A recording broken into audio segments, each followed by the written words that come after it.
Welcome to the Havells Presents Realty Plus Masterclass webinar. The topic for today is designing electrical safe residential projects, and a very important topic when it comes to the safety of our property and our loved ones. And we have some very eminent speakers who are experts in their own fields who will be sharing their views and thoughts on this topic. But before we go on to the discussion of the day, let me give a brief introduction of what Realty Plus is all about. Realty Plus is part of Exchange for Media and Business World Group, and we have been part of the real estate industry for more than 16 years now through our monthly publication, which is the Realty Plus magazine, and it has been covering all aspects of real estate, building, and construction sector. We also have a yearly coffee table book, which are collector's edition, which come out every year on specific topics, and they are one point of information for these specific topics, such as the top luxury projects, top affordable housing projects of the year, top building material brands of the year. And our forthcoming edition of this coffee table book is called the Realty Plus Super CXOs, a very special book because here we are featuring the CXOs from the real estate industry, their journey and their winning strategies. Some of the people who are already part of this book are there right on the screen for you to see. Another special product from Realty Plus is the Realty Plus Tech Titans with JLL as the knowledge partner. Here we are enlisting technology solution providers for real estate from Fortune 500 companies to startups, as well as the real estate organizations which are adopting technology in a very big way and whom we call the Tech Titans. Apart from these publishing products, we also have been doing Realty Plus Conclave and Excellence Awards across 6 cities of the country for, in the physical form, and now virtually on a very special, unique platform. We recently concluded the Gujarat Conclave and Excellence Awards and for the West region. And our upcoming Realty Plus Conclave and Excellence Awards 2020 is going to be for the North region next month. So another very special event we are looking forward to. As you all know, this is the time when we are keeping digitally connected with each other, and that's why a few months back, Realty Plus launched the Digital Connect initiative, where we have few digital products under its umbrella, such as the Realty Plus Masterclass webinar that we are doing today, where we talk about a specific subject matter with the experts on that subject coming together to share their views. We also have Realty Plus Real Talk video interview series where I speak one-on-one with the industry experts to know their honest views and opinions on a particular topic. Again, as I said, our magazine, it's a monthly magazine which is available in print edition as well as digitally. We also have a newsletter, which is a digital newsletter, goes out to the entire database every morning and with the latest news of the sector and the opinion pieces of the industry experts. So if you are not subscribed to that, you should do that. We are also very strong on social media, all the platforms, and that is the way we stay connected with our readers, with our stakeholders, industry partners, and we promote our products. So this was a small brief of the products that we have from Realty Plus. In case you would like to know more about, do get in touch with Tripti Kedia, publisher and business head. The contact details are right there.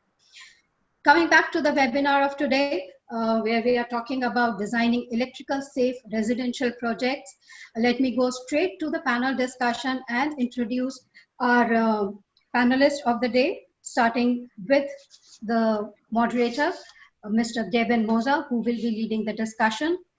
Mr. Deben Moza is the Executive Director, Head Project Management Services, Knight Frank India, and he has over 2 decades of experience in architecture, construction, project management, and corporate relocations across multiple sectors. He holds key proficiency in project management, construction management, and architecture and workplace strategy. Our speakers in alphabetical order are Mr. Amit Khanna. He's the design principal of Amit Khanna Design Architecture. Amit Khanna is an architect, urbanist, and educator trained at School of Planning and Architecture in Delhi and Oxford. In fact, his firm integrates architecture, construction, and sustainability, producing award-winning and globally recognized buildings. He is a widely published author and photographer, and his special focus is on the transformation of cities. Our next very eminent panelist is Mr. Anup Mittal, who is the former CMD of NVCC, the Navratna company of the government, and is now the founder and MD of AIDA Management. Dr. Anup Kumar Mittal, with his firm, which is a brand and innovation consulting firm, has successfully concluded a number of projects for a range of clients and is also working on the project management of much talked about Ram Mandir in Ayodhya. Dr. Mittal also served as the director and member of board on Unitech Infrastructure Limited and Berger Paints, apart from being an active advisory member in aviation, renewable energy, solar energy, etc. Our next eminent panelist, I introduce Mr. Jayanand Poddar. He is the President, Real Estate Development, Reliance Infrastructure Limited. Mr. Jayanand is a civil engineer with post-graduation in marketing, finance, and corporate strategy from University of Pune and an advanced diploma in industrial safety and construction from Central Labour Institute, Mumbai. With a strong career graph spanning more than 30 years, he has worked with some of the best companies in India and has a rich and diversified experience of working across real estate and infrastructure companies. Our next panelist that I introduce is Mr. Saurabh Goel. He is the President, Havells India Limited. Mr. Goel is a management professional with over 25 years of work experience, and he has introduced new business lines, strengthened and optimized factory operations, and enhanced the go-to-market strategy, resulting in significant market share gains in the electrical fans, water heaters, and the domestic appliance industry in India. And welcome, Mr. Goel. We look forward to the manufacturer's end of views on this discussion. Our next panelist is a veteran of the industry, Mr. Tejwant Navalkar. He is the Executive Director and co-founder, DFX Systems Private Limited. Tejwant founded this firm, DFX, in 1985, and it provides engineering consultancy across HVAC system, building automation, and software for customized application for projects of varied nature, from IT parks, data centers, hospitals, airports, railways, townships, you name it, and he has done it. So Tejwant has been involved in design and implementation of SCADA and telemetry systems in water distribution projects of Tirupur and Mihan, and also has several automation projects for energy conservation. So a very varied profile of experience that we have with us. But before we move on to the discussion, let me also introduce our keynote speaker of the day, Mr. Srinivas Valluri, who will be setting the tone and context of the discussion. Mr. Valluri is a certified healthcare facility design professional by ASHRAE. He is the governing council member of Fire and Security Association of India and is also the founder director of Synergy Infra Consultants Private Limited. He is accredited professional of IGBC, fellow of Institution of Engineers, master trainer of Energy Conservation Building Code of India. He is member of Institution of Fire Engineers UK, and he has also worked for Department of Space of Government of India on various ground facilities for space programs. So that's quite a unique experience that he has. And he is also the director of Indian Plumbing Skill Council. So let me now welcome our keynote speaker of the day to set the tone for today's discussion. Mr. Valluri, over to you. Thank you, Ms. Swapna. Good morning, everybody. It's really a pleasure to be here today in front of all of you. And it's really a wonderful topic. That's what I am looking at, basically the electrical safety in residential buildings. I would say one thing, when we talk about electrical safety, everybody knows that electricity is a good servant, but a bad master. Especially the usage of electricity is going very, very high. I'm sure whatever the people have been using the dependency on the electricity around 20 years back and today has completely changed, whether it is a residential building or a commercial building. And another thing is with the increase of, the population in urban areas, the high-rise buildings are also becoming a major, reality. So if you look at most of the buildings, today we see almost 30 floors, 40 floors, and 50 floors kind of buildings, where it poses a risk if we do not have proper electrical systems from the safety as well as reliability point of view. I just would like to share with you, yesterday and day before yesterday, we had unprecedented rains in Hyderabad, and wherein most of the buildings, all the lift pits have been submerged. There is no electricity available in most of the buildings. So why it has to happen? Because some of the electrical systems are planned in the basements in residential buildings, and then the buildings are almost around 30 floors. And unfortunately, none of the people could come down or go up or whatever it is, and their vehicles are submerged, and it's created chaos, So let us look at, why these kind of things should happen, first of all. If the system is designed properly, executed properly, and also taken care during the operations, there should not be any problem. But we see out of the total accidents, as far as the National Crime Records Bureau is concerned, 2.3% of the deaths, unnatural deaths in India, are almost due to electrical related issues, and almost around 6.5% of the deaths are due to fire accidents. Again, 54% of these fire accidents are attributed to electrical related issues. Why, first of all, an electricity should create a fire problem? Why it should cause any kind of problem for the people who are there using the electricity? So the only thing is, while designing, while execution, and while operation, are we taking proper precautions or not?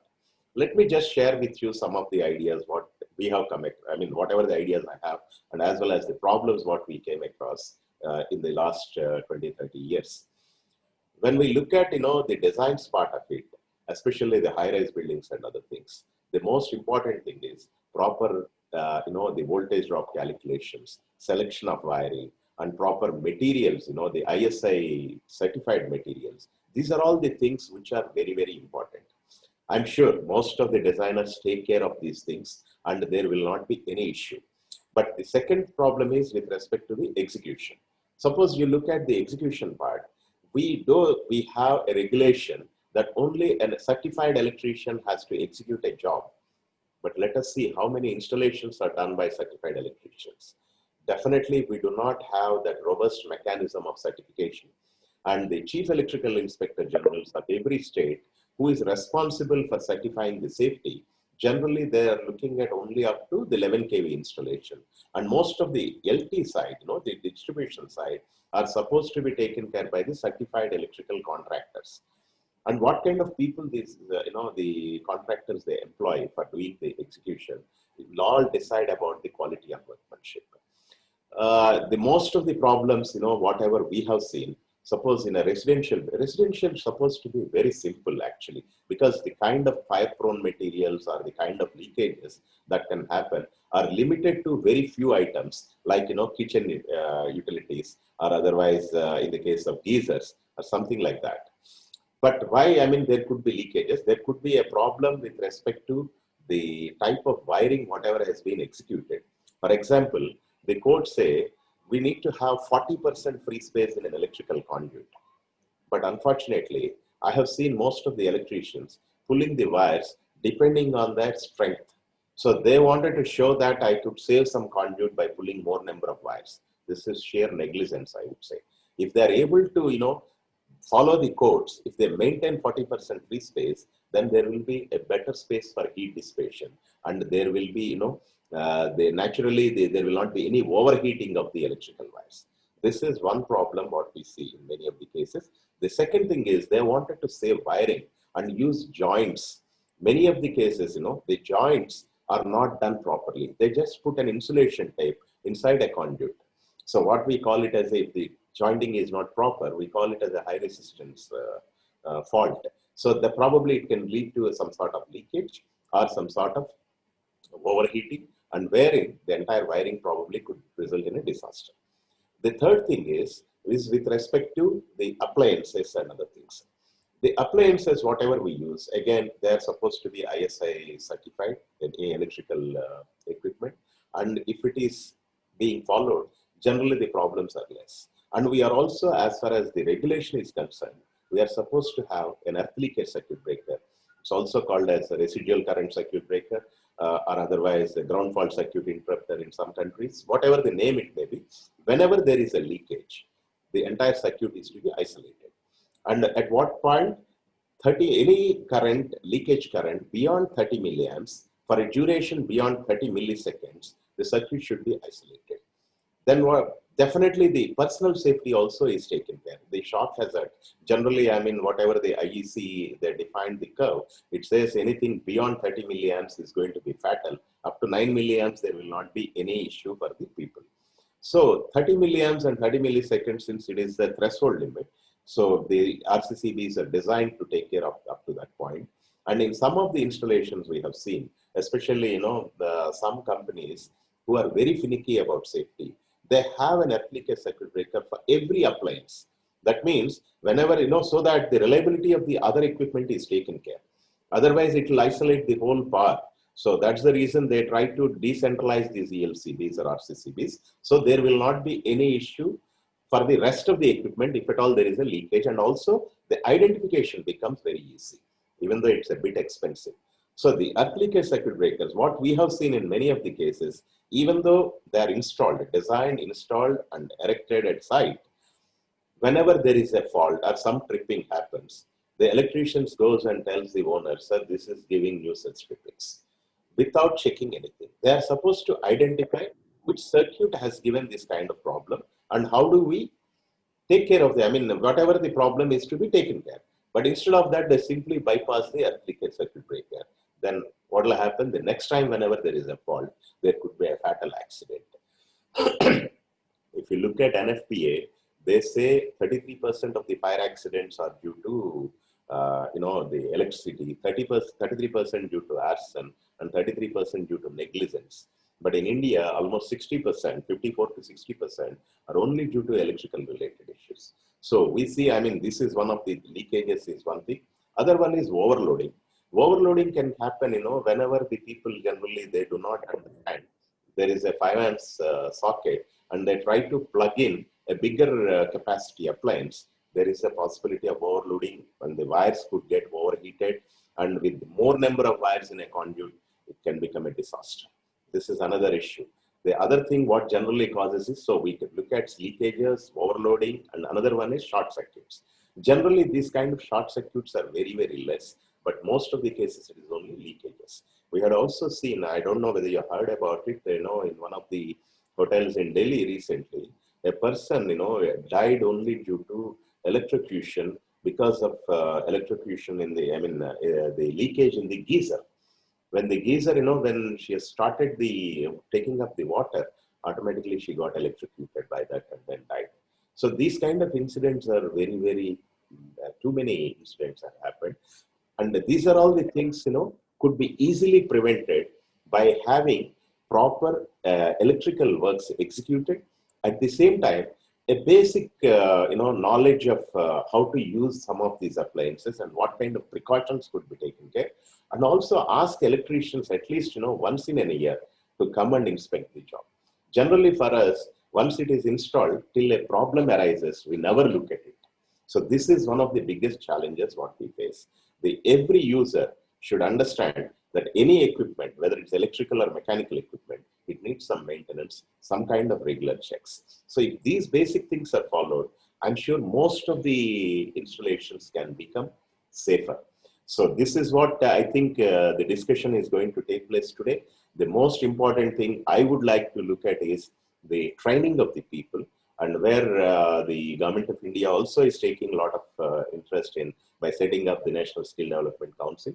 If we are able to train people on electrical related issues and then probably give them a better opportunities, definitely most of the issues could be sorted out.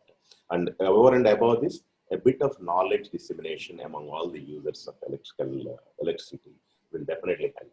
So I wish all the best for the panel discussion. I hope you will all enjoy this. Thank you very much. Thanks, Mr. Valluri, for those points of information, which I'm sure would be very useful for the discussion as well.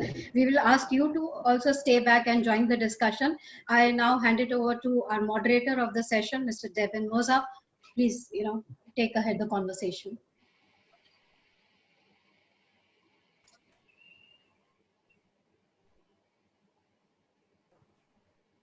Thank you, Sapna.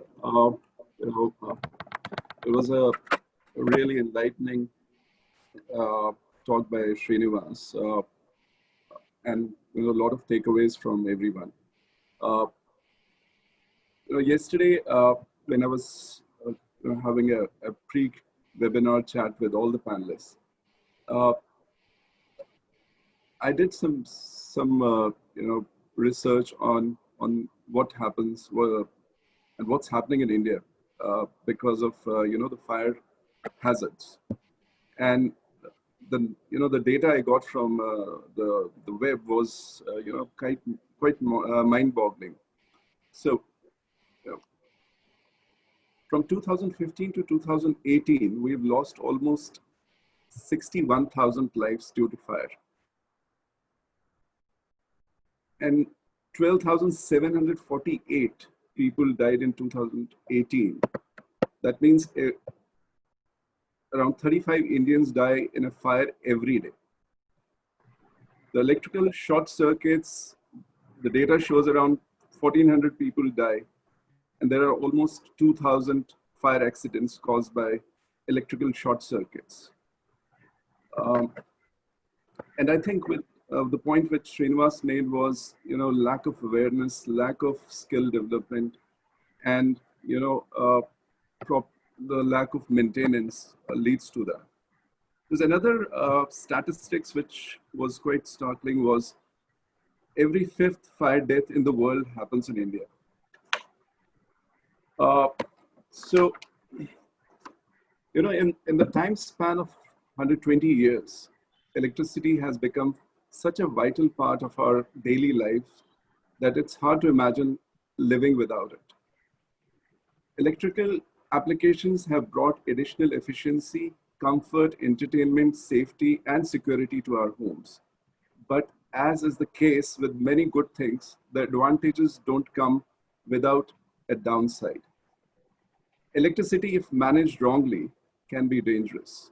And Srinivas pointed out those issues to us. We're all familiar with the dangers of electrocution. Less evident is the danger of electricity to start a fire. The safety deficiencies of obsolete electrical installation generally results from aging of their components, the lack of maintenance, and inappropriate usage. The dangers they represent are clearly identified. The risks of electrification and electrocution are well known, but the fires of electrical origin and their consequences are the most worrying. Firstly, I'm privileged to be moderating this panel discussion, and I'm quite sure with the wealth of experience of all the panelists, we'll have an interesting discussion and some great takeaways for the audience.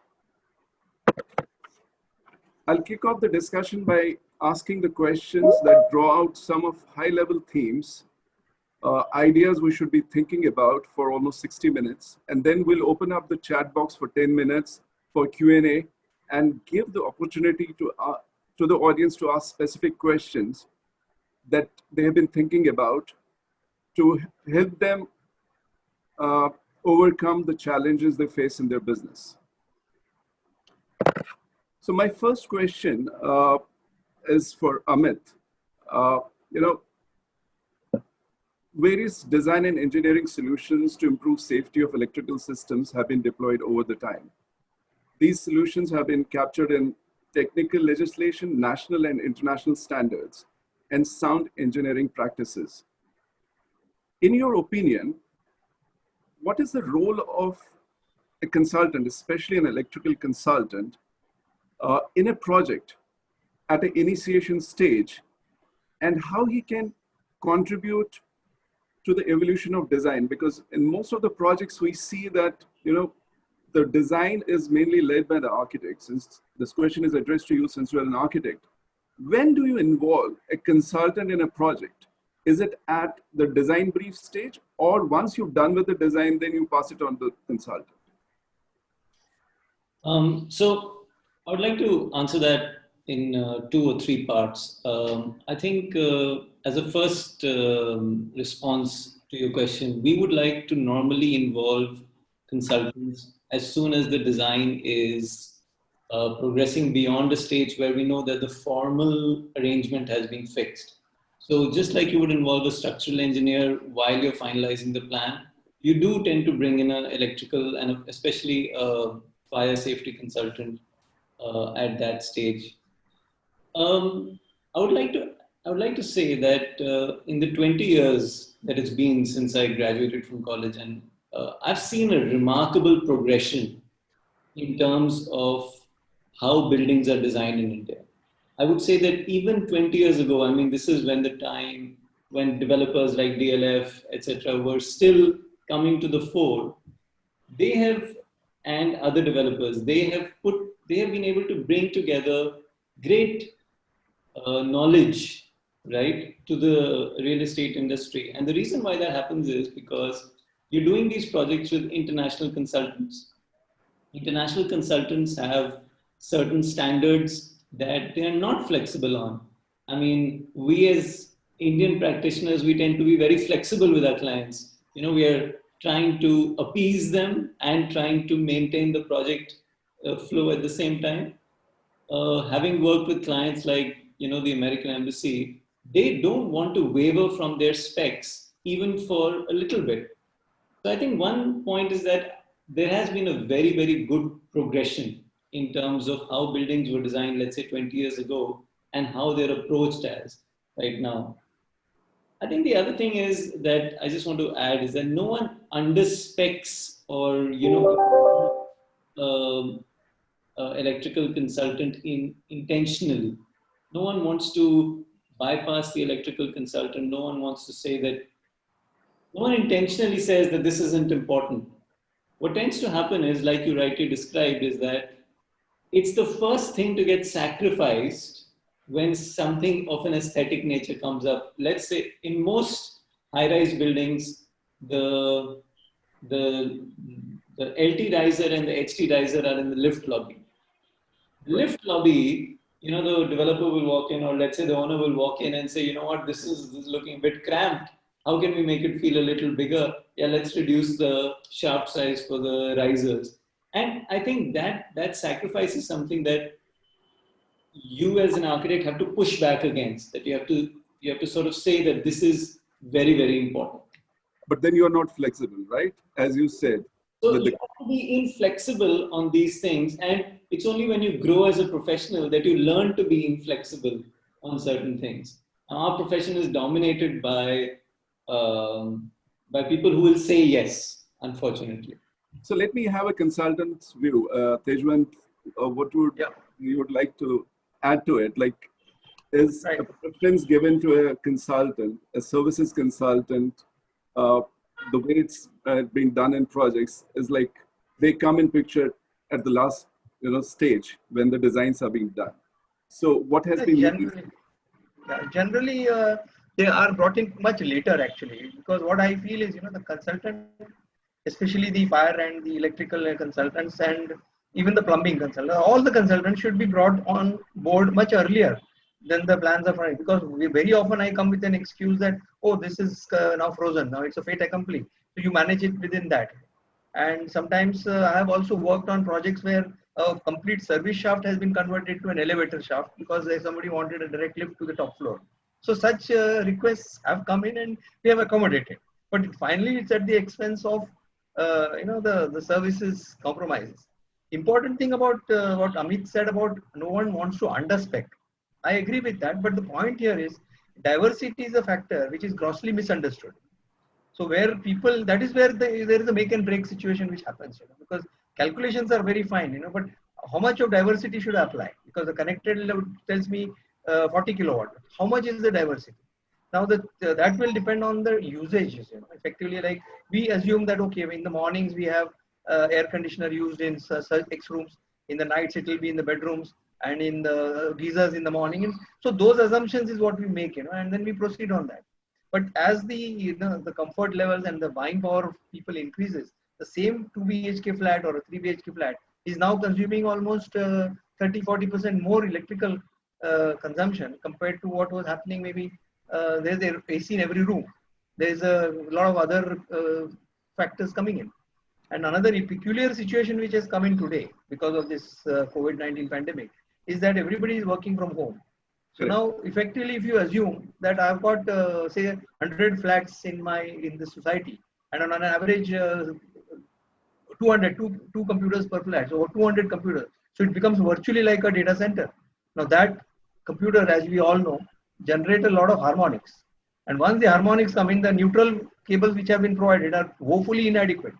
Now this is a factor which these are the factors which one has to build in as we learn from the thing. But what Amit says, yes, things are changing. And also the air conditioning load is up because if you're working from home, you'll switch on the air. Absolutely. Everything increases because your routers are there. There is a higher bandwidth required. There is a computer, TV, everything. Conferencing. So all these are unknowns. Let me get a developer's view on this, Jayanand. When you give a brief to an architect, does your brief involve, like, you need to meet with the consultants, services consultants, so that all the aspects are covered in your design brief? So good morning to all of you. And then I think what Amit touched, I take a little different view than that. And of course, it's a practice that every organization or you as a leader can put in practice. I personally prefer that the architect, RCC consultant, and MEP consultant, they are brought on the table on the same day. It adds a lot of value. And most of the meetings that we prefer with the architects are attended by both the consultants as well. And it adds immense value. Trust me, the building becomes better, the design becomes better.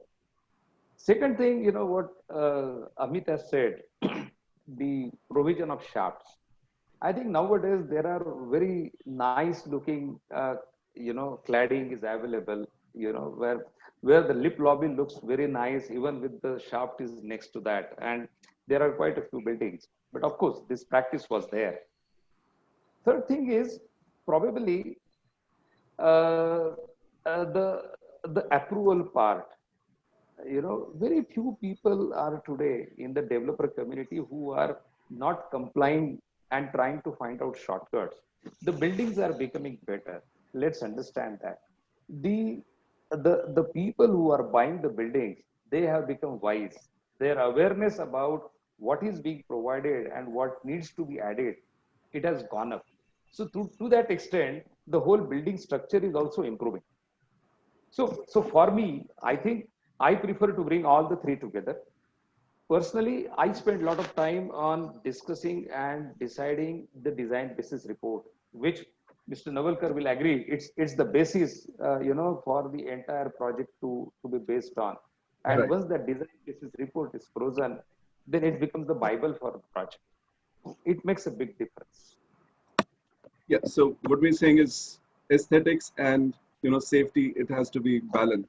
It cannot go one way. Anup, your views on this. You've been associated with NBCC. So how has been the approach in terms of when you get an architect on board? So is it a collective brief given, or you first focus on the architectural design and then get consultants? See, it's a very complex mechanism which generally we follow. I agree with Amit also, and I agree with Jayanand also. When we engage architect or designer, his primarily focuses on the facade and the layout of the building. But same time, he also engages electrical, fire, and MEP consultant. But you see, at that time, we are almost 70% unaware what finally this product will be used. For example, in commercial building, we don't know how many cabins will be there, how many conference halls will be there. So very little brief we give to MEP consultant at that moment. Or in a residential complex, of course, we have layout plan. We know where are the bedrooms, where switches will come. But generally, the focus of MEP consultant, electrical consultant is on providing conduits, providing some of the boxes, and his real work start when 40-50% finishing work is over, 100% structure, and 30-40% finishing work is over. and that is too late to, accommodate all his suggestions and coordination of different services. Sometimes we face that electrical conduit is encountering with the fire, pipe or conduit.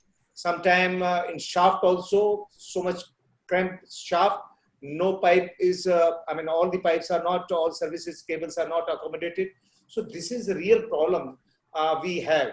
So in some of the cases, what we do, we did, engineering, as well as we engaged contractor also, electrical contractor, firefighting contractor, and we have association at that moment with the consultant, so that the person who will execute the work should also be on board in the beginning. So this is a real problem. I have not seen any housing complex where you enter in bedroom and you find switch at right location where you expect in like 5-star hotel, switch will be like on this point.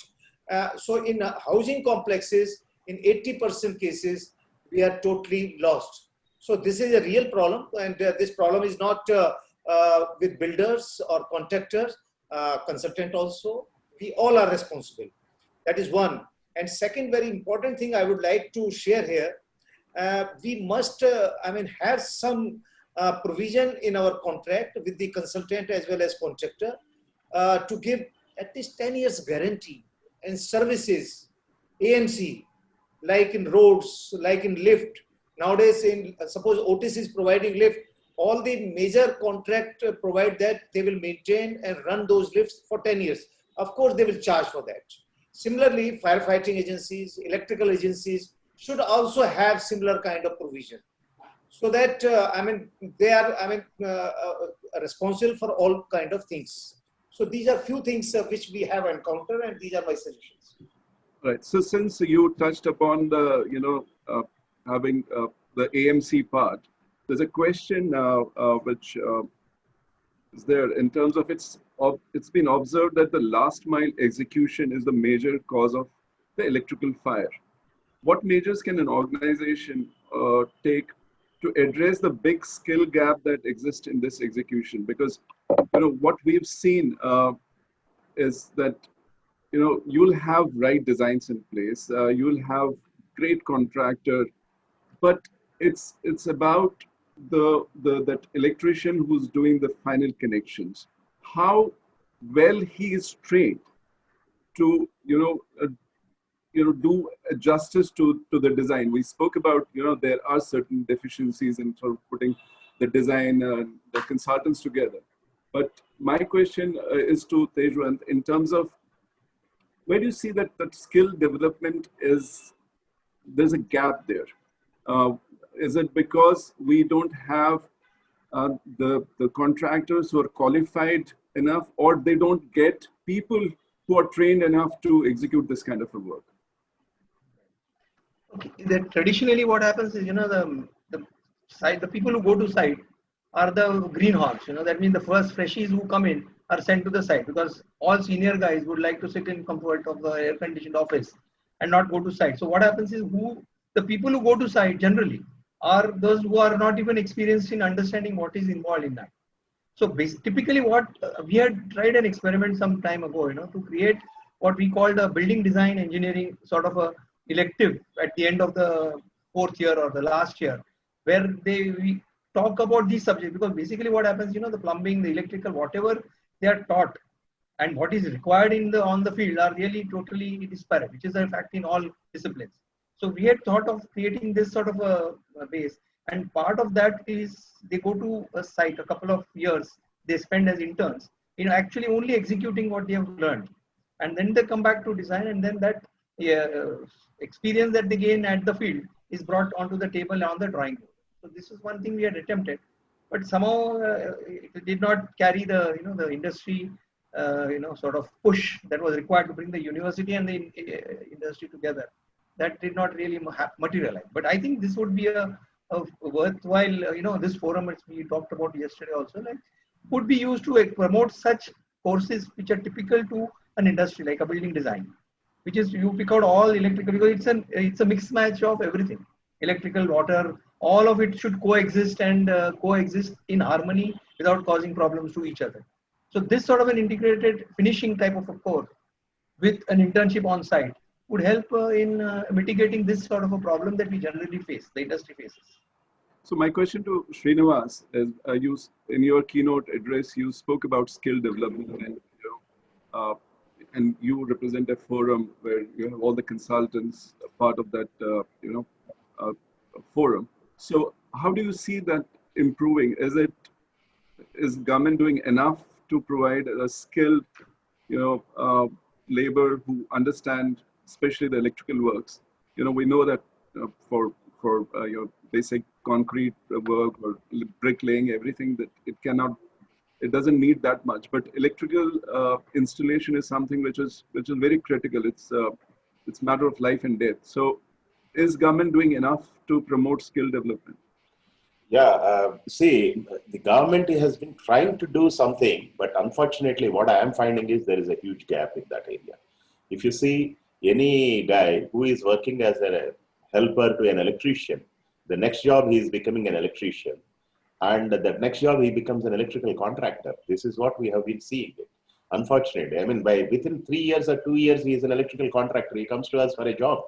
The problem is, how do we qualify these people? The electrical systems, as you rightly said, probably concrete and other things may not need that kind of expertise. But in electrical systems, not only execution issues, but testing and commissioning is also a major issue. If you have to test an installation, especially with respect to the standards, like earth continuity or with respect to the insulation resistance and other things, people need to understand some of the issues related to electricity. But unfortunately, the government of India, even though they have taken a lot of strides and then they have been trying to certify the electricians, plumbers and all these things, but we feel there is a huge gap in this area. And in my opinion, forget about the electricians, even the supervisors and engineers. Unfortunately, I'm also a part of a college where we finalize the curriculum. So we wanted to introduce the electrical safety as a subject. Most of the engineers also, either is a civil engineer or a mechanical engineer, even they are not aware some of the issues related to the electrical safety. So this has to be imbibed right from the basic level. This is what, in my opinion, it can help. But the technicians as such, we find a huge gap. I don't think whatever government is doing is not adequate. It has to work hand in glove with the state governments and a lot of technical institutions. At least 15-20 years back, we were lucky. We used to have ITIs. Today, we don't find that kind of training institutes, right? And so this is another major issue. We need to see polytechnics. Today, everybody wants to become an engineer. We have almost 120,000 engineers coming out only in Telangana or Andhra. That's what I understand. But we don't have drafting guys. We don't get electricians. We don't get plumbers. So I think there is a huge opportunity, but this can change. The reason is basically they are not paid properly. This is one of the issue, and they do not have a proper, growth in their career. If they're able to get a better prospects by getting a technician certification or something like that, then now the government NSDC has introduced all these things. A technician can become an engineer, actually not through the education route, through the skill route. But the problem is this has not gone into the minds of the people, and their wages has to improve, their standards has to improve. I think then only they will be attracted, first of all, to this profession. And second thing is, we need to have a robust mechanism of practical training. We can't just do webinars, or we can't do this way. It needs to have laboratories. We need to give practical training like ITIs, which was, in my opinion, was a very good thing. But unfortunately, it's not there today. Correct. So Saurabh, you've been dealing with a lot of consultants and contractors. Do you see that there is a gap in terms of, their understanding of the electrical systems? Even to the extent, how do they know how to use your products? Are they aware of your products? You're on mute, Saurabh. Yeah. Sorry, we can't hear you, Saurabh. Thanks, Deven. And it's only logical that the manufacturers will ask, because we come absolutely at the end of the value chain after the design has happened, after the consultants have opined. And that's when our products have to bear the brunt of whatever the good design. It's like a food chain. Yes, so absolutely. But I must compliment you. You're in a very logical, flow of thought. You've kind of established here. So my good morning and good afternoon, actually, to everyone. And it's an absolute honor to be present on this panel. A very good question about the skill part. And let me just address that by saying, and Srinivas mentioned about the NSDC, companies like Havells and ourselves, we have tied up with NSDC to do a skill development program for the electricians. And had COVID not hit us, we would have already done about 2,500 electrician training programs in our center here in head office. So what we would be concentrating on is, and Srinivas again mentioned about, the electrician's lack of knowledge in terms of, let's say, ELCB, for instance, installing an ELCB and he would bypass it and all. So there were modules and chapters designed by Havells saying that why these equipments are important. And you'd be surprised that it is mostly the lack of knowledge coupled with the, lack of interest that the customer has on anything which has an electrical written on it. I mean, it's so surprising that he would spend, hours and days on the best teak that he would apply or the best color that he would apply. But when it comes to the small little box called the distribution box, anything that goes in it, which probably would save his life, and he would depend on the quality of an electrician that Srinivas just mentioned. Those are the kind of electricians that he would, lay his entire family's, safety and equipment safety in his hands. So Havells has tied up with NSDC, and even in the post-COVID scenario, what we will be doing is we'll be doing these training programs where we will have the pool of electricians coming as an experiment from Delhi, from both Tata Power as well as BSES, where we have tied up with them, and we'll get their electricians on board and teach them on these electric safety standards in a very, very systematic manner. So it includes both product training, because they have to install the product in the right manner. And something again that I think Srinivas and I think Jen alluded to is in terms of those crimping and using the right thimble, etc. Because electrical fires are not caused by equipment; it's more often caused by the right ways in which the equipments and all are put. So it's both a skill training on product as well as a skill training on the right way of putting it. So this is a short answer to your thing. So thanks. And this just from my understanding, so the training you're providing it's a certification program, right? The people who get trained get the certification, and then that's right. So it will hold a joint certification from Havells as well as NSDC, and there is some remuneration attached to it, because because a electrician would typically lose out on a day's earning should he were he to come and attend this training program. So there is a little bit of a compensation involved, which our CSR program kicks in, and NSDC has a program to remunerate that. So I think it was more the way in which it needs to be conducted rather than the monies being there and the intent being there. So that was always there. It was the actual implementation that NSDC was struggling with. And now we have the pool of electricians as well as a course, which will provide them with the certification. So just, diverse a bit in terms of, my question is to Jayanand. We have two sets of contractors here. Contractors who do commercial projects, contractors who do residential projects. So I know there's, when you talk about commercial projects, the pre-qualification criteria, everything is very stringent. And when it comes to residential, we tend to use, somebody who's got a shop nearby and he'll send an electrician. So do you see a mindset changing in terms of people going to certified contractors for even the residential projects? Debar, it's a very, very important point that you have raised actually. First is, let me say it very openly that we have shortfall in the skills, whether it is the skill of an electrician, whether it's a skill of an engineer or supervisor, or sometimes even the contractors. Is there a shortfall of good contractors? Yes, there is a shortfall of good contractors. But then what we do? Every contractor who comes on board has to go through a pre-qualification process. There is a site visit that has to happen, to his place. And most of the important thing is, we need to agree that there will be a gap between the expectation and what we get at project site. This type of gap need to be bridged by the developer or by the contractor through a proper quality control, quality assurance, material testing. I have been advocating this, that when we buy bundles and bundles of cables at site for residential, and the testing of the bundle is very, very easy.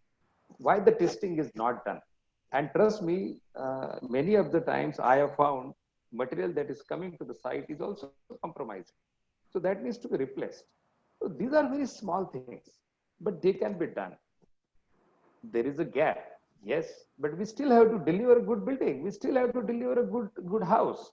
It's the first time or second time he puts his lifetime earned money into that house, and it is our responsibility to deliver a good product to him. This can happen at different locations. I know, like Havells, many people are conducting a lot of very interesting training programs. They are investing quality time in upgrading the skill, whether he is an electrician or whether he is a project manager, or even at my level, I have attended a lot of training programs, and trust me, every time I attend a program, I learn something more. And this is how the contractor or the developer has to bridge this. But the contractor has to go through a pre-qualification process. There has to be a quality control. There has to be a quality audit. And this audit need to continue till your defect liability period is finished. Rightly what Saurabh is saying, or Mr. Navalkar is saying, that last minute, that tying or something, or see, these things can happen.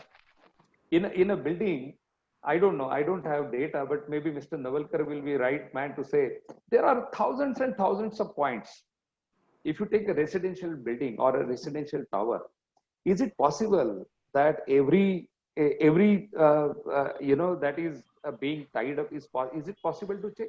May not be, but we still can improve it only and only through proper training, proper documentation, proper having a processes, and comply to the process honestly, to the true spirit of it. I think that will solve a lot of problems. That's my answer in short to what you asked. Thank you.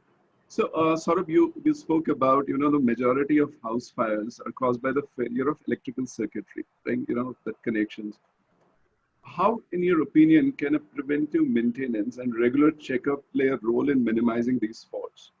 Are there some specific equipment features that household should consider in order to prevent such faults? Because, we talk about skill development of people who are executing the project, but as end user, we need to be aware of, how to check the minor faults. And, like there's a question, it's like, do we put surge protection devices at our homes? So, what is your view on that? It's an excellent question, and actually maintenance and electricity don't go hand in hand in our country. It's only by exception that people are called for this thing. And, as Srinivas said, if maintenance becomes the part of just like you do an auto maintenance or your consumer durables maintenance or a simple AC maintenance, if you were to get this kind of a contract or, call somebody for a maintenance, a lot of these things can be sorted out. So let me just attend to your question in three areas. So, and fortunately, we represent all the three areas. One is the wire part, which is actually carrying the load, right? So that little piece is not responsible for the kind of, load it will carry, but it is kind of in the conduit. It is hidden from the view, and that represents the most critical feature of the entire chain.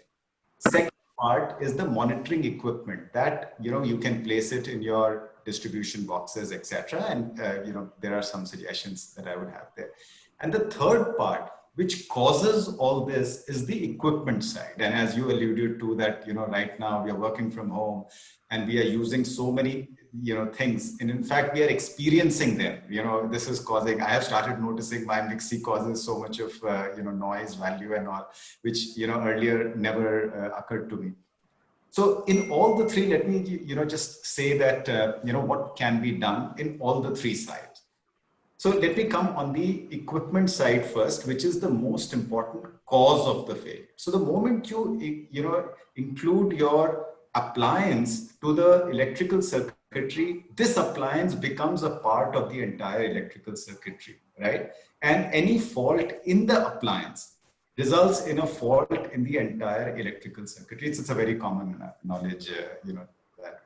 So, Srinivas again alluded to, let's say, let me take an example there of a water heater.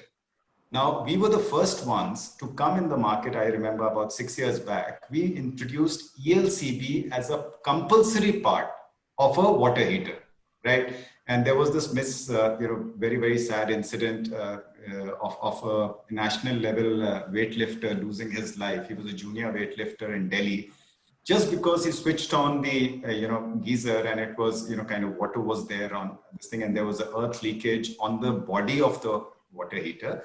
And had ELCB been there, it would have kicked in, because as the principle of ELCB, it kind of reacts in microseconds, and it kind of notices the balances between the input current and the output leakage current and switches off the thing. Had that been there, his life would have been saved. So in all the equipment side, we have to see that whether we have the right rated, either ELCB, or we have put it in a circuitry, which is, as you said, ACs. If we put an AC regularly on a 1.5 mm kind of a circuitry, etc., it is not designed for that. Correct. So the equipment part has to be taken care of, which most people do, but not from an electrical short circuit perspective. They do it in AC from a better air perspective, but do they do it from the perspective of whether it is the right rated or not? So that will be one angle. Second, on the equipment, monitoring equipment side. So everybody has installed MCBs, and now they have become in vogue, but you'd be surprised even today, 40% of conventional fuses are used in the country, which is really a surprise. But anyway, for the MCBs that are being used, we have to ensure they are the right rated MCBs. Now it's again, the householder would leave it to the common denominator of an electrician who would be a 7th pass, and kind of various other issues that we have discussed. He will decide what is the right rated MCB to be put. So we have to get involved. We, meaning the householder, has to get involved in the decision making of what is the right rated MCB that comes. RCCB has been again talked about a lot in this forum. That is one single piece of equipment that saves lives. All the others are for saving the equipment, but ELCBs saves lives. That is all. And 7 to 8 governments have made it mandatory that you will not get a connection till you have that ELCB or RCCB. It's a kind of a term that we use interchangeably. So if you don't have RCCB put in your circuitry, they will not give you that kind of license for or a registration of your meter. But again, bad practices abound, and these are more as exceptions. But at least from a legislative point of view, one has that thing. Amit mentioned about American Embassy. I'm reminded way back in 2013. I don't know, Amit, if you were involved in that project. Either you or whoever was that recommended RCBOs at that point in time in American Embassy, and RCBOs were the even now people are so it's a combination of RCCB and MCB in a single unit, and for each circuitry they had, and probably this were as per American standards or European standards, whichever they were following. So they were put in. Coming to the third leg of it, which is the wires. That is the most critical step, and that is where annual maintenance can really kind of kick in, because there's a vibration all across, all through the years, and buildings have these vibrations, etc. So these connections which are there, which get loose. So you have to really, if you were to just do a simple experiment, go home, open your distribution boxes. If you haven't got it touched for over a year or so, you will see that some of those connections would be loose. You need somebody, qualified person needs to come in, get those connections, kind of tightened up, get the basics, check whether your RCCB is working or not by putting in pressing in the RCCB, creating a fault, seeing that whether the circuitry goes off or not, and then resetting it. So these are some of the basic SPD you talked about. SPD are specialized equipment which in places of monsoon and in places where lightning and etc. is a very, very common occurrence, for the safety of your computers, etc., where there's inductive load, etc. So you have different kinds of load. So SPD, what it does is it bypasses that and takes the load on itself, gets destroyed in the process, but saves your equipment from getting destroyed. So it's a very specific usage, which in places of monsoons, etc., can be done. So, on the wire side, if we were to do just, I'll complete it with the wire side because that's the most critical part. Even in wire, one has to see whether if it's a, there are different kinds of wires now. So there are halogen-free wires, where you do smokeless wires, etc. Because most of the time when fire is caused, it's the smoke that kills people, the kind of suffocation, rather than actually the getting burned through the fire. So in places which are probably high rise, and most of the consultants are here, they would be able to advise. In Delhi Metro, for instance, it's mandatory for us to put halogen-free kind of wires, etc., where even if in case of a fire, at least the wire will not contribute to the smoke, etc. So right rated wire is also a very rated and right kind of wire is also a very, very kind of an essential feature. Sorry for a little long mind, but I thought it was important to treat it from the three aspects. No, it was very informative, and from the same question, I moved to the technology. You mentioned almost 40% people still use fuses. So my question is to Tejwant, in terms of, we are in an age of technology. We're talking about IoT, we're talking about BMS. These are the terms we normally associate with the commercial projects. What has been your experience in terms of adapting these technologies to the residential projects? Are we seeing a change in mindset of the owners or the developers in using these technologies so that you can attack a problem on at the point of origin, rather than just waiting for something to happen? Honestly speaking, the residential people are still not yet geared up to accept this technology. Basically, they're factoring that it is an inventory they are creating, and therefore they are looking at a low cost, low capex, and they don't care about the opex. And they're not least bothered about the safety of the occupants eventually. But the point is things are changing. And what we are looking at is, to reinforce this, because even commercial buildings so far are also not adapting these new technologies, where they could easily improvise and put in. But especially in cities like Mumbai. There is pressure from the occupiers in the commercial buildings, because most of the commercial buildings, you'll have multinationals coming and they would focus on the kind of systems that are in place. But unfortunately, in residential, I don't think people even bother to check. Are aware of it also. They are not even aware of such a thing. But what happens even in commercial, what happens is that when the MNCs do come in, they come in much later after the building has been actually given an OC. So when the OC is given, the electrical systems are already in place.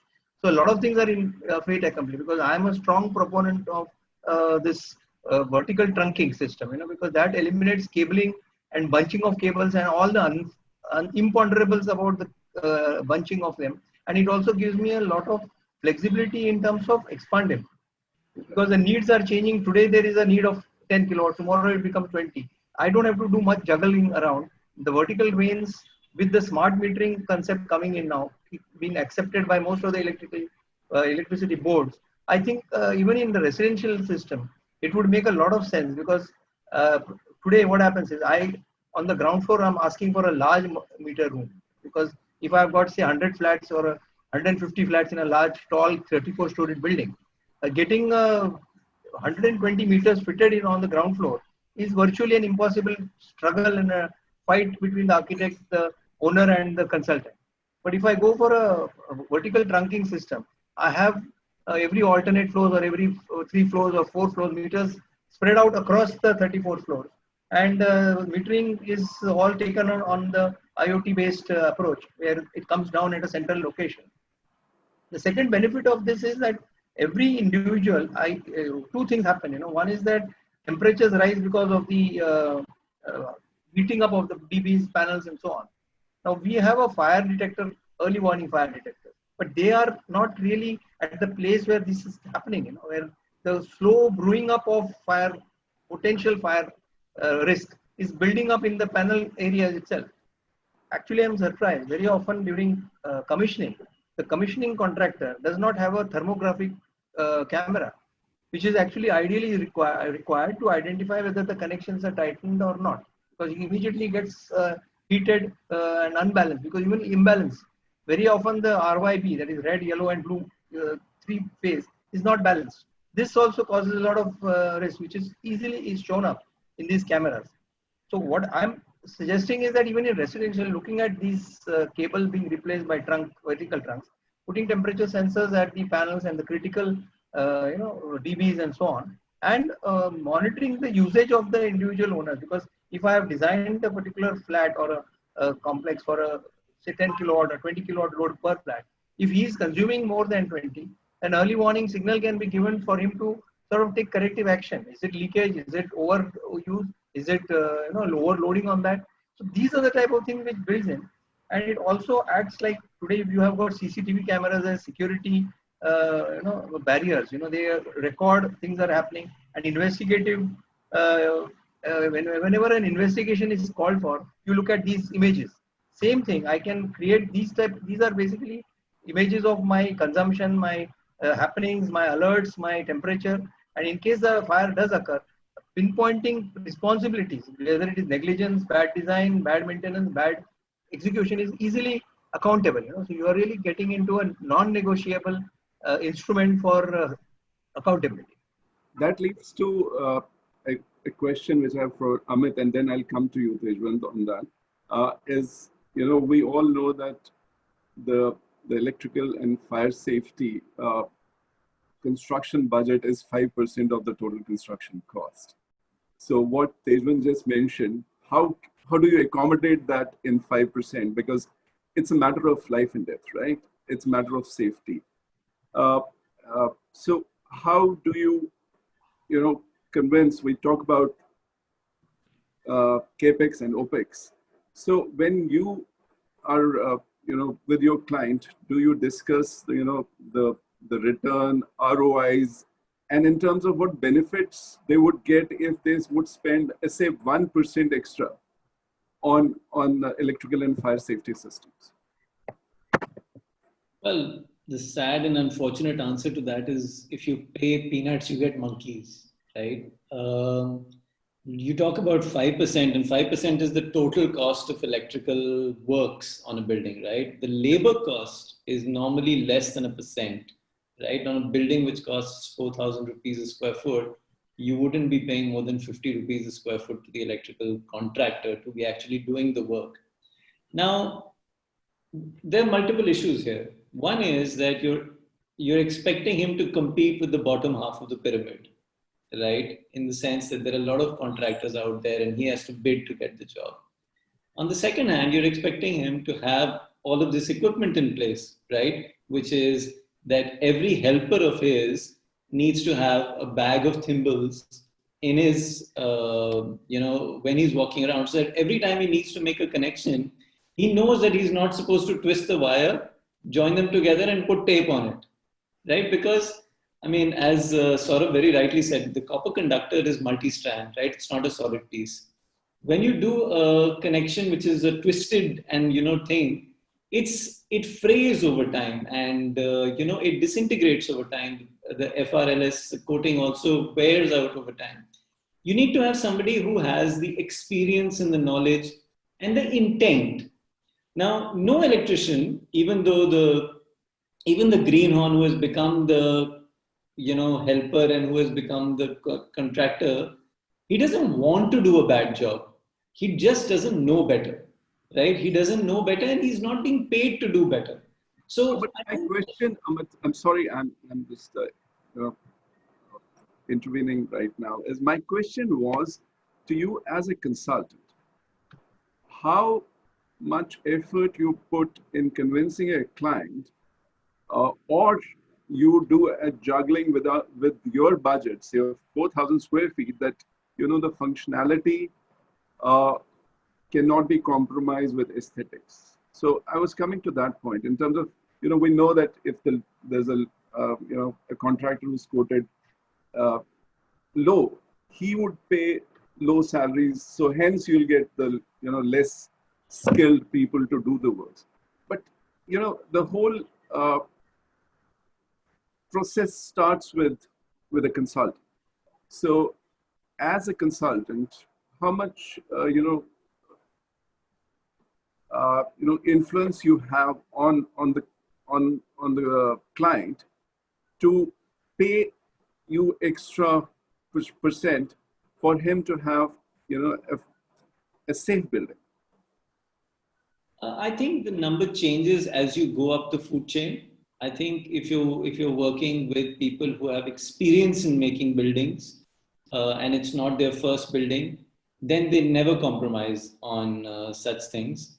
If it's a first-time person and they are trying to value engineer the whole process, then there does tend to be some cost cutting. Again, the question of inflexibility comes in, and I suppose as you get more senior as a professional, you can afford to be more inflexible. Yeah, what I've seen in my experience is most of the electrical contractors don't even know how to make shop drawings. So they take consultants' help to get the shop drawings made. So that shows how much knowledge they have about their own works. So my question is to Jayanand, in terms of in your buildings, the directive that's given to a consultant in terms of specifications, in terms of technology, what is the importance given to that vis-a-vis the looks and the aesthetics part? The answer is very simple, Dhiman. The safety prevails anything and everything, and it's uncompromising. It's not that famous Indian tagline like "Jo dikhta wo bikta" types. You don't want to just showcase a pretty building and just sell it. But how many times do you promote your project as a service or a safe building with the technology and with the safe services? I think let me take it other way. See, I think today the responsible developers do not have to say that I am constructing a safe building, so you come and buy the building, buy the flat in my house, in my scheme. It's the responsibility, basic responsibility, that the developer has to deliver a building that is safe to occupy. But to answer your other part, that how do you club this safety and aesthetic look? No, I was just thinking on that, and I was just trying to reflect how many installations of electrical are seen by the customer. The meter room, I don't know how many flat owners, or I don't know how many times in a month you go to your meter room and check something there. So what you really see is the switchboard. What you really see, is the junction box, because that is being displayed somewhere in the house. So I dissociate this aesthetic look, from the safety for at least the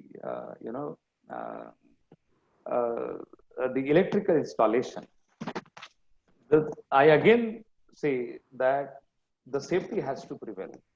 The safety has to prevail. Then if to match with that, if I have to put one conduit extra, so the cost is not much. All The right. So, cost is really not much. If I have to make sure that I don't want to join the cable, the cost doesn't match. I can afford to pull an end to end a fresh cable. I don't know why somebody has to pull the cable by tying a wire to it. And see, they are all practices which are slowly but steadily going behind us. I say once again that there are responsible developers, there are responsible contractors. Is there an opportunity of improvement? Yes. I 110% agree with Amit and Mr. Navalkar that yes, there is 100% possibility for improvement, but safety will prevail. so I have a question for Tejwant in terms of, most of our metros have aging buildings now. You talk about Bombay, 45,000 societies have to undergo redevelopment because, structurally they are depleted. And, and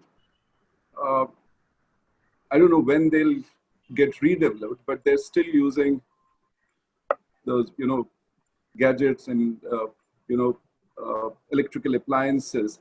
And those buildings were designed, 50 years back.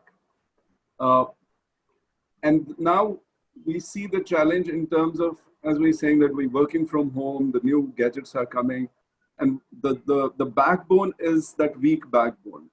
So how do we address those issues, and how can we educate, those societies which are, were built almost 30, 40 years back or 50 years back, to go for the transformation? Because most of the time I've seen that they would only focus on, the structural repairs, because that's seen, and they feel that the structure, if the structure is safe, everything is safe.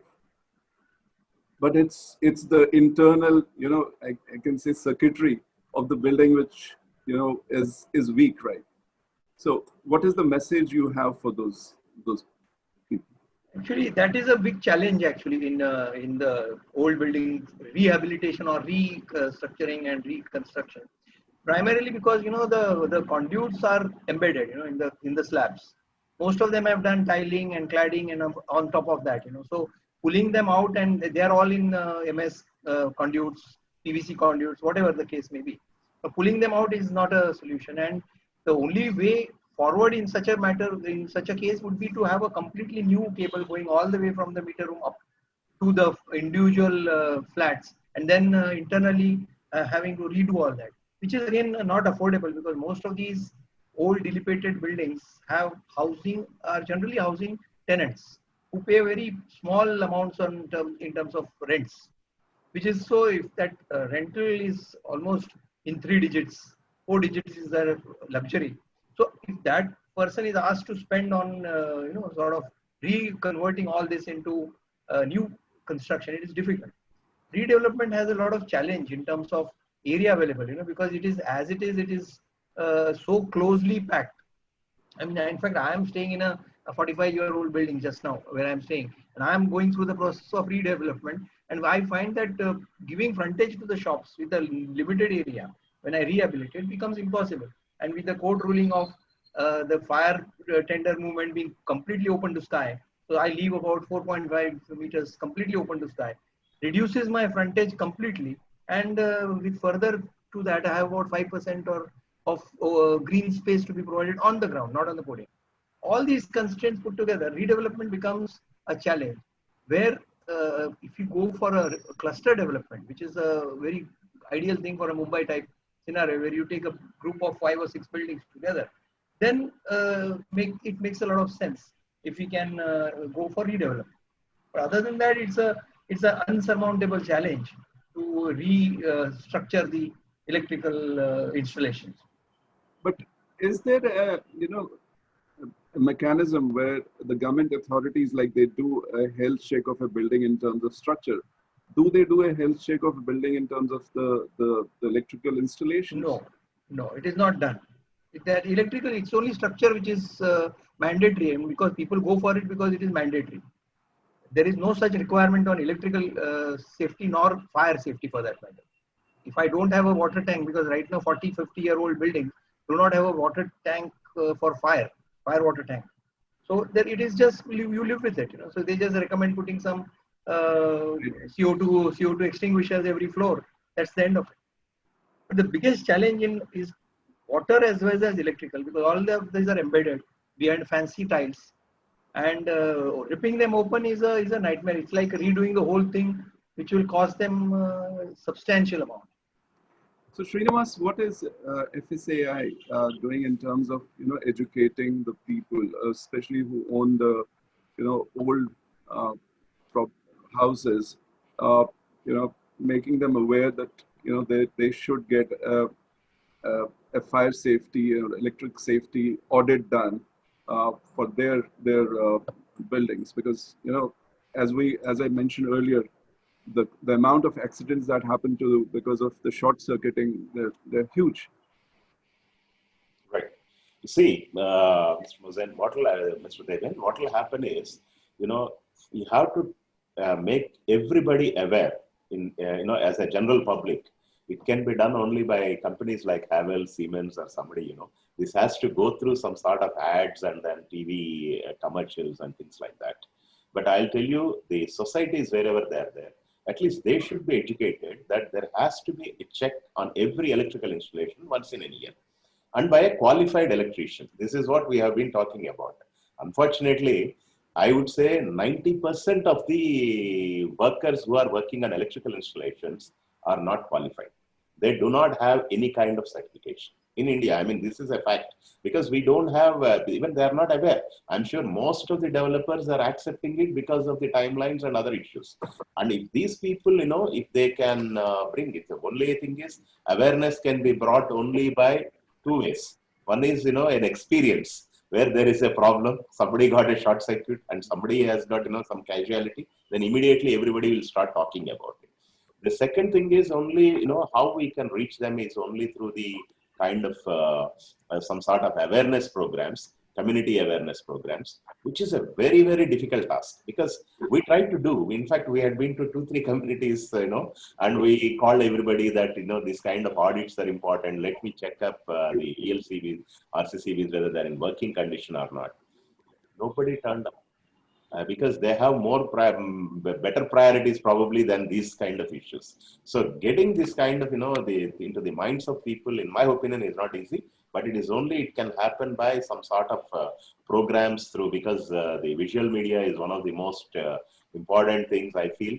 I think that is the only way. Even for training up the people, my humble request is most of these electrical companies, they should come forward and then train people, conduct all sorts of training programs, especially with a practical approach. I think that's the only way we can bring some awareness.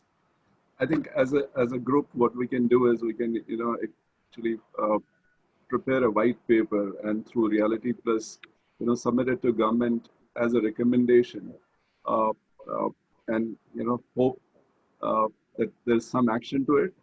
And as industry professionals, start educating people about it. And also there should be, some sort of, a legislation that only licensed electricians should be allowed into any kind of these kind of jobs. Even though it is there, implementation challenges are there. That's the issue. Absolutely. So, I think we have bypassed the time, and I'll just quickly go around the panel for the final,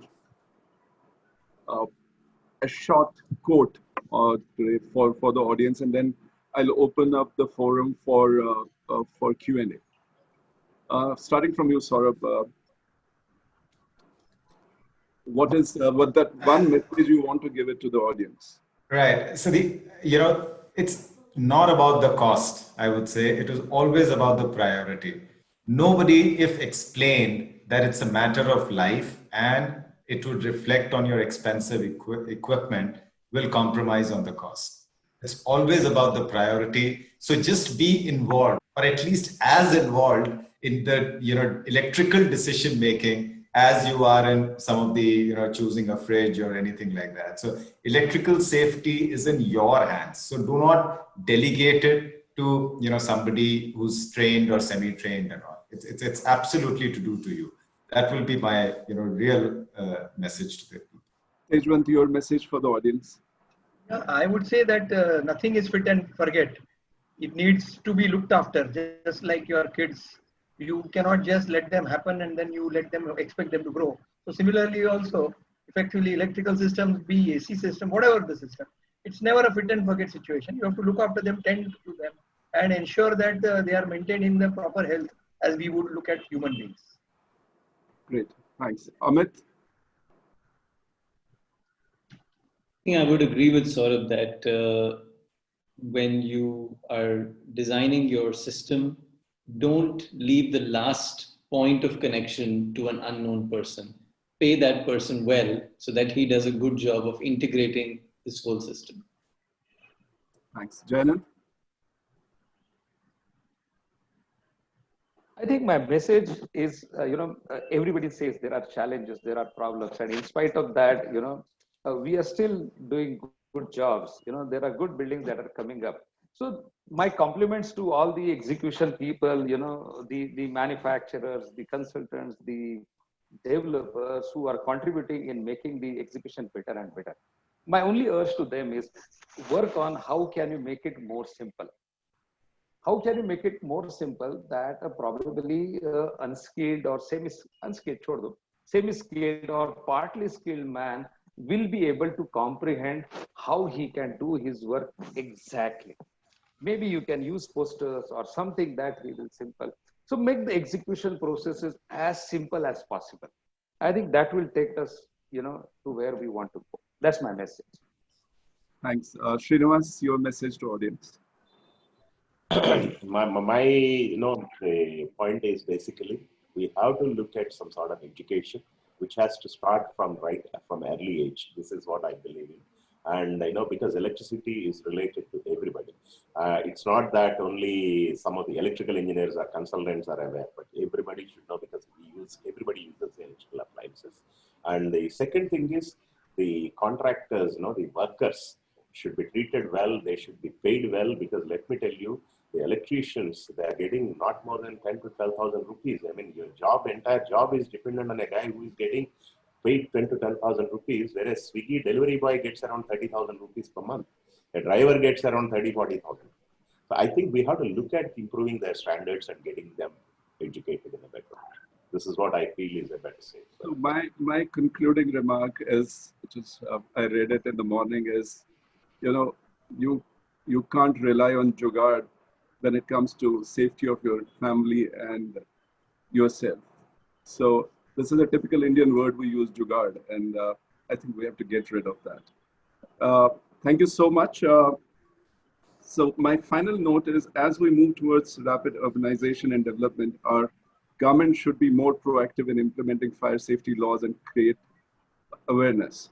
I propose a national safety law with strict deterrence on the lines of Road Safety Act, which was announced recently. Let's not allow state governments to dilute them. Ask a family who lost someone in an accident, they will always support a strict measure rather than populistic softening of public safety laws. Till then, we'll continue to hear daily fire deaths and will remain apathetic to fire accidents unless it happens to one. Thank you so much. It was great talking to you. It was a pleasure moderating this panel. Over to you, Sapna. Yeah, in fact, what all the speakers have discussed, one question has been repeatedly coming about the training part of, the workforce. And Mr. Valluri, I think he rightly said that it will have to be a joint effort by all the industry stakeholders, whether it is designers, whether it is developers and the manufacturers. We all will have to come together and create some sort of a platform like Mr. Devendra has suggested. Saurabh mentioned there's already a platform. I think people need to get in touch with Saurabh to get to know more about what are the training programs Havells is offering. But more companies have to come forward, I think, because the demand and the requirement is such huge that just 1 or 2 or 5, 10 companies cannot cater to that kind of a demand.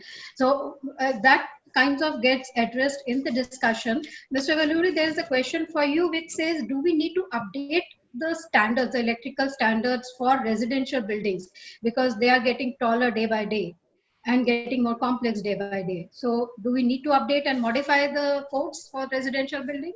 No, it's already being done. I would say National Building Code of India 2016 has got a very good part on electrical installations. And same way IS 732, IS 3043, basically 732 is for wiring installations, 3043 for earthing and other things. And even the same way for lightning protection. All these things have been being updated very regular intervals. Even the Indian electricity rules, which were in 1956, they were framed in 1956, they were revised in 2010 as the safety guidelines, which are very good. I would say, I mean, with respect to the standards and codes, we have enough codes and standards, which are really good. The only thing is the implementation challenges and then the workmanship issues. So in terms of government codes and all, we are completely up to date on that. Absolutely. Another, there are certain things, some question, additional. Sorry, I just wanted to say one thing. There may be certain additional things because this is all a lot of improvements have been happening across the globe, and one of such things is NFPA has introduced arc flash detection device as a part of for every residence. It could go as a part of the RCCB, MCB, and arc flash detection device. It can add a better safety. That's the only thing. These kind of things keep happening, and I'm sure Indian electricity rules also is going to, the safety guidelines are going to update on these things. That's good to hear. Specific questions for Amit and Jayanand. They are saying developers do provide all kinds of electrical systems and all, but during interior design, not enough ventilation is kept for electrical systems, or fire safety. Installations are covered, or they are covered with fire materials. So during the interior design, all these things, challenges come up. How to address that? Amit and Jayanand, crisp answers to that. I would say again, one should be inflexible to these things, and you shouldn't listen to everybody who has good ideas. I think good ideas should be kept out of the room when it comes to such things. The other thing that I would like to say is that you should treat fire safety as something that if you don't understand, you should ask the question. I think a lot of customers just don't want to ask because they don't want to appear stupid about it. But if they don't know what a MCCB, 160 ampere MCCB is, they should ask. And if, before hanging a picture frame on it, which has fabric at the back, you should ask the question. It's fine. I think what Amit says is very right. The owner has to be mindful what he wants to do and at what cost in terms of safety. And trust me, if rightly what Amit says, if he doesn't understand, he is feel free to ask. There are a lot of forums where the advices and these kind of data is available. Of course, they can use it. But my advice is please stay safe. And if a space is required, please do not compromise. Do provide the space. Okay, fantastic. If I can just butt in, it's not expensive. It's not a question of cost. These equipments are not expensive at all. It's just that people don't understand and hence they don't put it. And they have this feeling कि नहीं बहुत ज़्यादा cost करेगा and all that. It's not a question of cost. I think the question was that for beauty and interior design, people sometimes sacrifice on all these aspects, to beautify their house. Another question, Saurabh, probably you would like to take it, is there any fire safety device which can be fitted with the DB? And let's not say extinguisher, but something else. Look, to me, fire is a consequence. Our whole emphasis should be do not manage the output, manage the input. And that's far better way to handle this. You have extinguishers. Even I have put an extinguisher right next to my distribution board and all. But those are not the things that I alluded to these three aspects of how to check on the wire part, the appliances part, as well as the monitoring equipment part. We should, as individuals, may take a vow today that we will work on these inputs and not leave it, as Amit said, to somebody and no compromise on this. Let's not manage the consequence. Let's manage the inputs, and we would be much safer. And this is ridiculous. 70% of all fires with short circuits and all means that we are, quote unquote, very stupid people not understanding the basic physics. So that is something we should all, manage, and not the output. Output is, obviously you can manage through fire extinguishers and all. Yeah, I think loud and clear coming from this panel is, the awareness among the general public. Deben, probably you would like to take this question, is about monitoring and verification once the design and execution has happened, before handing over or before, the occupants. Can we have some kind of a verification of the systems? Yes. At full load? Verification, I think it can be done, at two stages. And yesterday when I was talking to Tejwan, is like we do proof checks of design for the structures, but we don't do proof checking for the services. And there's no harm. I don't think, the consultant should feel bad about it. It's not that somebody is challenging the design, but it's a value add. I think the last stage is when the handing over takes place and it's sort of handed over to the owner or the developer. That's when, the project management or the projects team should do a hand holding and a proper training to the facilities team, which normally doesn't happen in the residential projects. There is a gap. So once the project is handed over, and after some time, the FM team would come, and again, that's sometimes structured FM team, and sometimes it's non-professional team. You just get few people and they'll to manage it. I think it's very important, not only for the people who are executing the project, but also skill development for people who are managing it. Because you might give somebody a Mercedes, but if you don't service it properly, it will be, a junk in 2 years' time. So people have to consider that it's not just when, you put money in a flat and you just bought the flat and forget about it. It needs maintenance. It needs maintenance like you maintain your cars, you maintain, yourself. You go to barber every month and get a haircut done. So that mindset has to change. So that's one gap which needs to be considered, and I think we need attention on that. So Tejwant, you're on mute. What I would like to highlight here is, we've been all talking about, this is a residential segment we are talking about. Most of the residential flats are handed over bare to the end user. And he then appoints some very low quality, low grade interior designer, or so-called interior designer, interior decorator, who comes and then rips apart all that the builder has done and puts it in his own style. And so obviously when we are talking of electricians who are certified, it applies to a contractor appointed by the developer. But when the end user appoints somebody, he doesn't appoint, he just goes to the roadside guy and brings it in. So the major problem occurs is basically the lack of understanding of the end user. He goes and blocks the entire DB itself, he puts something on top of it, not knowing what is the function of it. So these are the challenges actually, that when we give a bare flat, we have actually handed over the flat in totality and he rips open everything. I've seen cases where, we have built in home automation system and they have gone and ripped apart the whole cable, putting conventional cable and then trying to connect my home automation panel to that light fitting. Obviously it doesn't work. So these are the basic challenges. What all have been talking so far has been the experience with respect to commercial buildings, which is handed over in a reasonably completed form. But when we talk of a residential flat, it is always given in a bare condition, where all the conduits are embedded in the slab and there are points as per the architect's intent laid out there, and then he has to take it out from there. So this is basically the challenge in... So the training has to...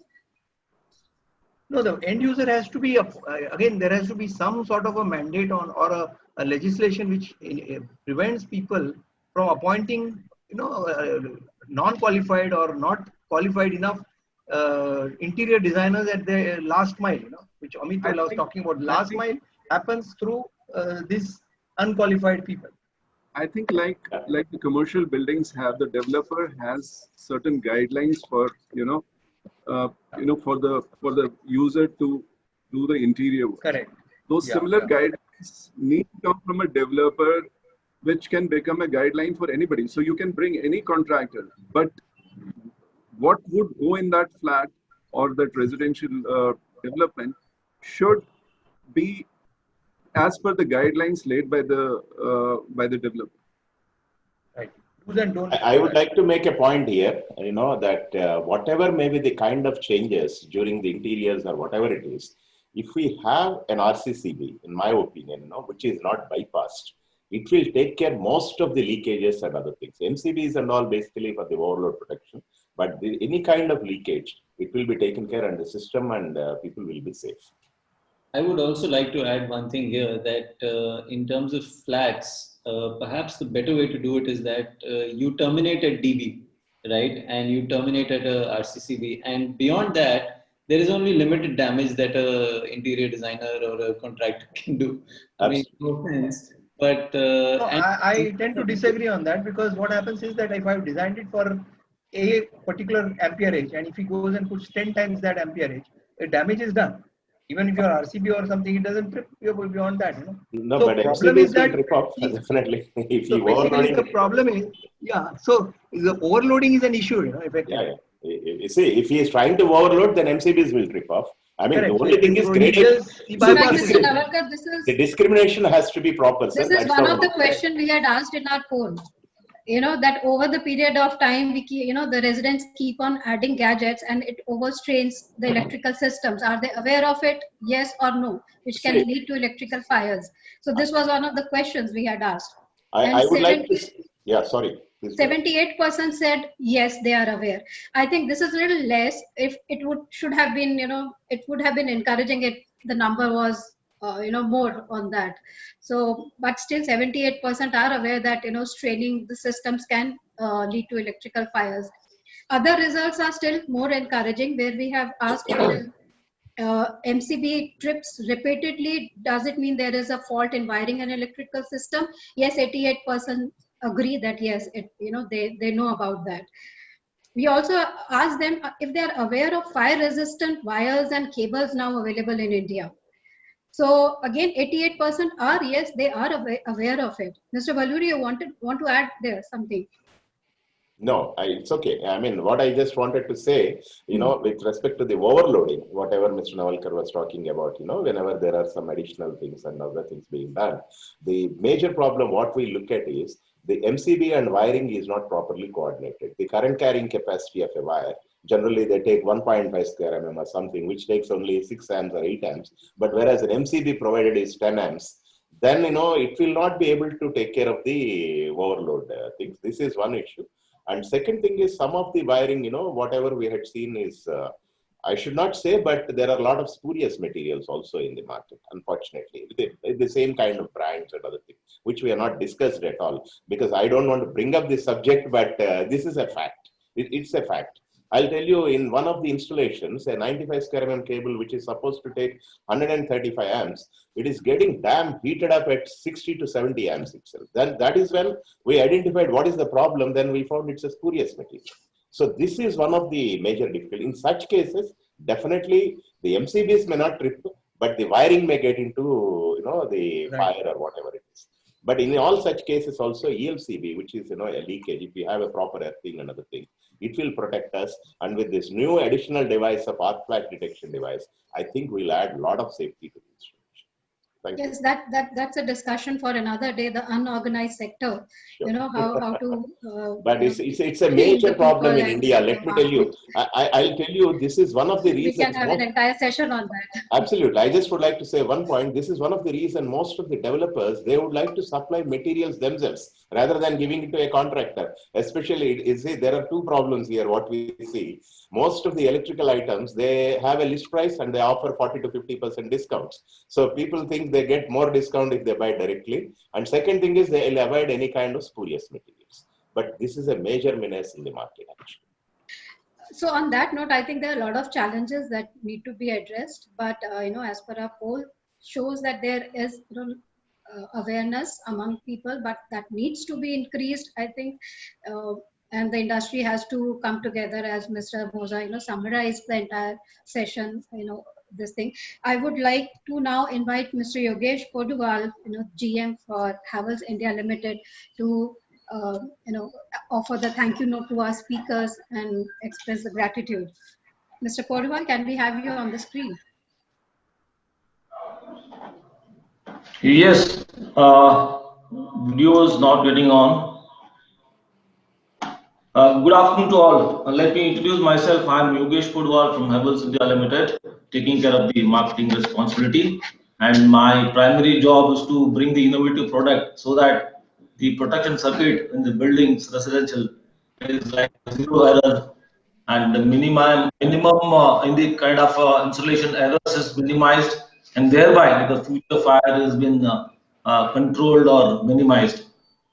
It was a wonderful and very informative session by all the eminent speakers. On behalf of Havells India Limited, I thank all the eminent speakers of the people who have joined, and the Realty Magazine team, also one of the coordinated effort for bringing such meaningful discussion, which is a paramount maintenance requirement of our country. As we take a giant step forward to electrify our country 100%, so these are the safety measures is very, very important. The concern, views and ideas shared by the eminent speakers are very apt and very important for the safety of the people at large. Fire, prior to this event, actually we had conducted two more sessions on the building fire safety and smart home. These are third consecutive sessions. So our endeavor at Havells India Limited, as a proud Indian establishment, is to follow higher standards of safety in product design and focusing engineers to ensure complications in the installation is minimized. So with this, I think I'm extremely happy to announce that we have taken assignment of almost 50,000 electricians will be trained in this year. Due to this COVID, I think we could not get into the maximum number of training. So 2,500 already we have been trained. And in fact, we have tied up with the Tata Power and the BSES for the supply of ELCB. I think Srinivas was. We have lost Mr. Podwal's connection, I believe. Now back. So as Srinivas said, like RCCB is the very, very important to avoid the safety. So any leakage current subsequently gives a spark, and subsequently the surrounding dust and accumulated dust will trigger a fire. So hence our intention is to promote RCCB in Tata Power, BSES and all other electrical power suppliers, so that they will ensure that during the installation itself, the RCCB has been mounted in the incomer, so that the probability of fire is totally avoided. So now with this, I thank once again all the prominent speakers, the Realty team, and all the viewers. So thanks a lot. Thanks, Mr. Podwal. And thanks all the speakers. Mr. Deben Moza, wonderful conducting of the session. You brought the best out of everyone, I believe. And so thank you everyone for sharing your views and thoughts. And like Mr. Moza suggested, we should create some kind of a white paper on this discussion. Send our recommendations. I think probably we'll ask Mr. Valuri's and Mr. Anup Mittal's help to reach out to the right people, the right the authorities, where we can present the suggestions that this panel has put forward. We can do that. So thank you everyone. Thank you, Saurabh. Thank you, Mr. Navalkar. Thanks, Amit Khanna. Thank you. Thanks, Janan. And thanks, Mr. Valuri, joining from Hyderabad. Thanks, Mr. Anup Mittal. He had to leave early, but he was here with us for almost the major part of the discussion and with his views. Thank you, everyone. Thank you. Have a great day. Thanks. Thank you. Thank you.